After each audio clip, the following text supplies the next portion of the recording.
Hello guys! REITs review tayo for today's video. Pag-usapan natin ang 8 REITs na ito kung saan pwede kang makakuha ng mataas na dividend rate na 6 to 9% with quarterly payout.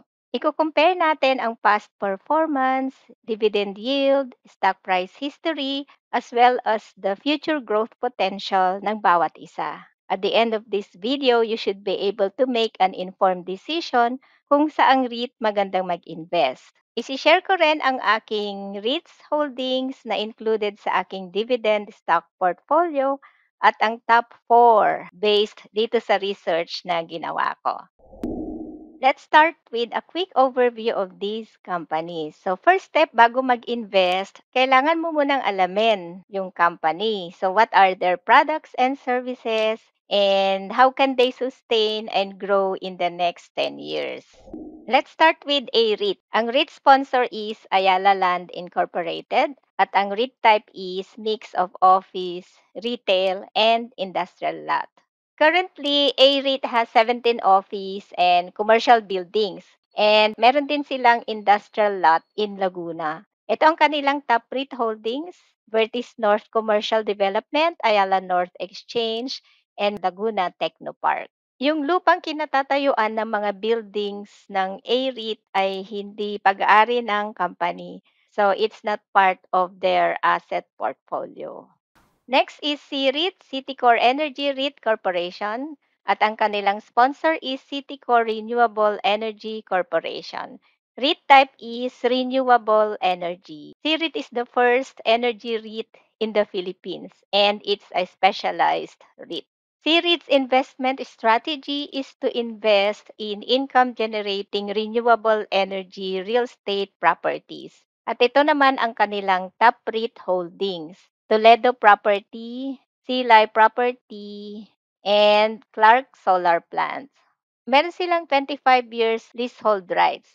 At ang Silay Property and Toledo Property, yung land nito can be acquired in the future. Pero yung Clark Solar Plant, so currently land is not for sale. Next is DDMP REIT. Ang REIT sponsor is Double Dragon Properties Corporation at ang REIT type is office. DDMPR's portfolio currently consists of 3 commercial properties sa DD Meridian Park. Ang DD Meridian Park is the company's flagship project. So located ito sa Bay Area, Metro Manila. And meron siyang size na 4.75 hectares for prime office and commercial block. At ang kanilang top REIT holding ay ang Double Dragon Plaza. Yung lupang kinatatayuan ng mga buildings nila ay pag-aari ng company. So part ito ng kanilang asset portfolio. Next is PhilInvest REIT. Ang ticker code is PhilREIT. PhilREIT na lang para mas madali. Ang sponsor is PhilInvest Land Incorporated. Ang REIT type is office. PhilREIT's property portfolio consists of 17 office buildings. Meron silang 2.9 hectares of land na nasa Boracay and it's being leased to the owner of Crimson Resort. Itong 3 buildings na ito, sa Alabang ang kanilang top REIT holdings. Yung lupang kinatatayuan ng mga buildings nila ay pag-aari ng PhilInvest Land. So si PhilREIT umuupa siya sa kanilang sponsor. Next is MREIT. Ang company sponsor is Mega World Corporation at ang REIT type is office. MREIT's property portfolio consists of 14 mixed-use buildings located in Taguig City, Quezon City, and Iloilo City. Yung buildings nila are being rented out as office, retail, and hotel. Ito ang kanilang top REIT holdings. All the properties are owned by the company, pero si MREIT ay nagre-rent ng land from the sponsor, which is Mega World. Next is PREIT, Premier Island Power REIT Corporation. So ito yung pang-8 REIT na na-list sa Philippine Stock Exchange. Ang sponsor ay SI Power Corporation and Camotes Island Power Generation Corporation. At ang REIT type is energy. Under din sa Villar Group ang PREIT. At ang investment portfolio nila ay land, buildings, and machinery. Ang initial property portfolio ng PREIT consists of land and power plant assets, so utilized in the power generation projects ng kanyang sponsor. Next is RL Commercial REIT. Ang company sponsor is Robinsons Land Corporation at ang REIT type is office. RCR's portfolio of assets is comprised of the following properties. The land on which 11 of the properties are situated is leased by the company from the sponsor. So yung land is pag-aari ng Robinsons Land Corporation. At itong tatlong buildings naman na ito ang kanilang top REIT holdings. And last but not the least is Vista REIT Incorporated, VREIT. Sponsor is Vista Land and Lifescapes Incorporated. Under Villar Group din ang VREIT. Ang REIT type is retail. VREIT's property portfolio consists of 10 community malls and 2 office buildings. All of the properties are owned by VREIT and are located on land na inuupahan sa kanilang affiliate. Ang tatlong malls na ito ang kanila namang top REIT holdings. In this comparison, titignan natin how the 8 REIT companies have performed to help you understand which might be the best choice for your investment. In terms of market cap, si RCR ang pinakamalaki, followed by A-REIT, then M-REIT, DDMPR, and then si C-REIT at PhilREIT ay halos magkasing laki ang market cap. Pinakamaliit is P-REIT. Sa dividend naman, pinakamataas magbigay ng dividend ang V-REIT followed by P-REIT. Ang PhilREIT ay mataas ding magbigay ng dividends above 8%. Si A-REIT ang pinakamababang magbigay ng dividend pero consistently growing naman ang dividend over the past 3 years. Next, i-check naman natin ang performance ng bawat isa. Let's start with A-REIT. Si A-REIT ay 3 years na since listing. Ang A-REIT's earnings have grown over the past 3 years. And versus industry, A-REIT's earnings growth exceeded the office REIT's industry. A-REIT's return on equity or ROE is comparable with the office REIT industry. And debt to equity ratio ng A-REIT is low at 5.6%. So more than a year na si C-REIT and C-REIT's earnings have grown significantly over the past year. Versus industry, so C-REIT's earnings exceeded the specialized REITs industry. C-REIT's ROE is not accurate kasi skewed ang data. Mataas ang debt level ng C-REIT sa ngayon. Ang debt to equity ratio is 104.2%. DDMPR ay more than 2 years na since date of listing.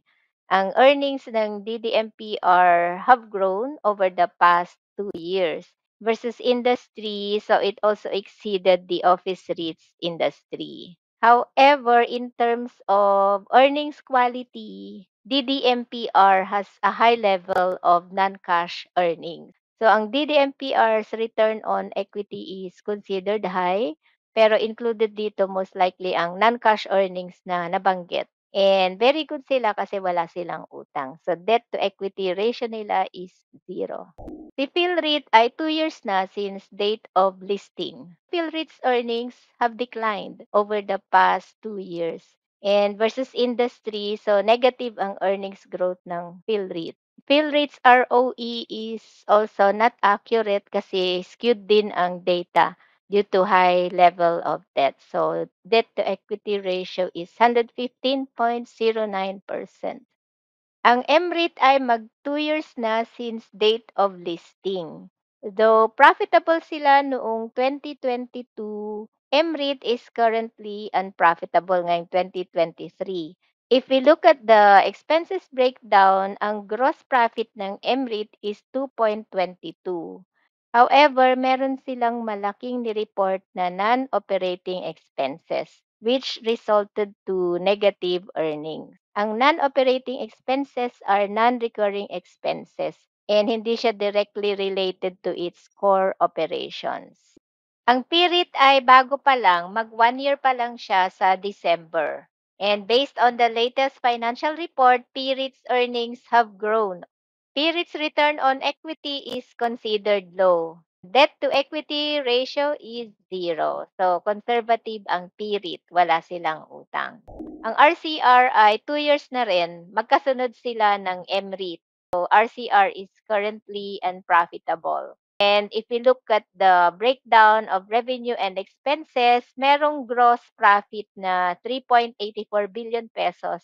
Meron din silang malaking non-operating expenses. And this resulted to negative earnings ngayong 2023. Next is VREIT. Ang VREIT ay more than a year pa lang since date of listing. So VREIT has a large one-off gain of 1.4 billion pesos. Kaya bigla silang naging profitable. VREIT's ROE is slightly higher versus yung industry. Debt to equity ratio is zero. So VREIT is conservative. Next, i-check naman natin ang future growth forecast ng mga analysts. Ang future growth forecast is an estimation of how a company is expected to grow in the upcoming years.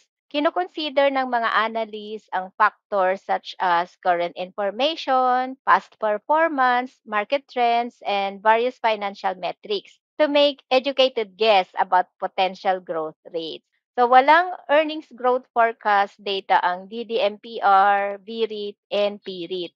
PREIT is still new kaya wala pang enough data. And then si DDMPR and VREIT naman ay walang sufficient data available para magamit to estimate their future growth.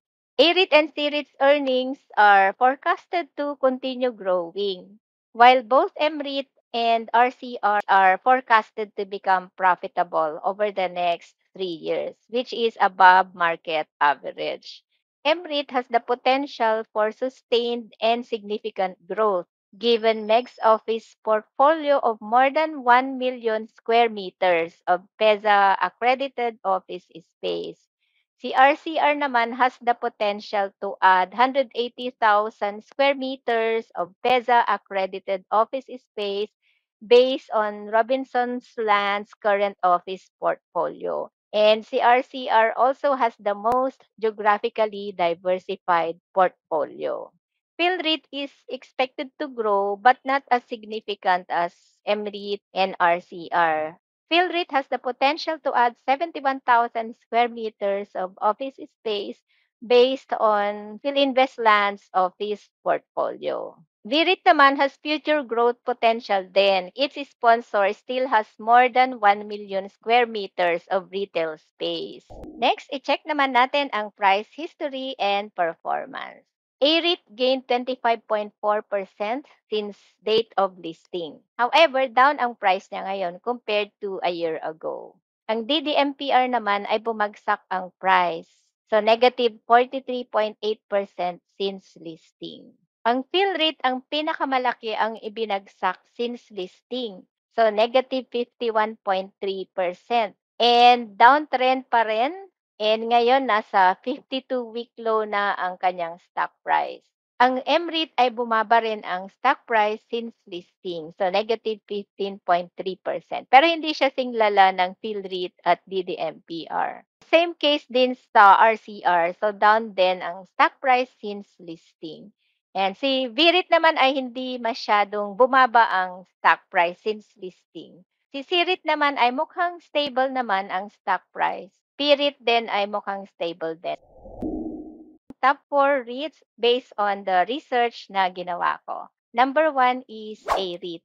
Number 2 is CREIT. Number 3 is RCR. And number 4 is MREIT. Ito naman ang aking REITs holdings. Currently, meron akong 5 REITs na kasama sa aking dividend stock portfolio. Call Financial top picks naman ay AREIT, CREIT, and RCR. I hope you found this video helpful. Pa-thumbs up and pa-share na rin to reach a wider audience. Thank you!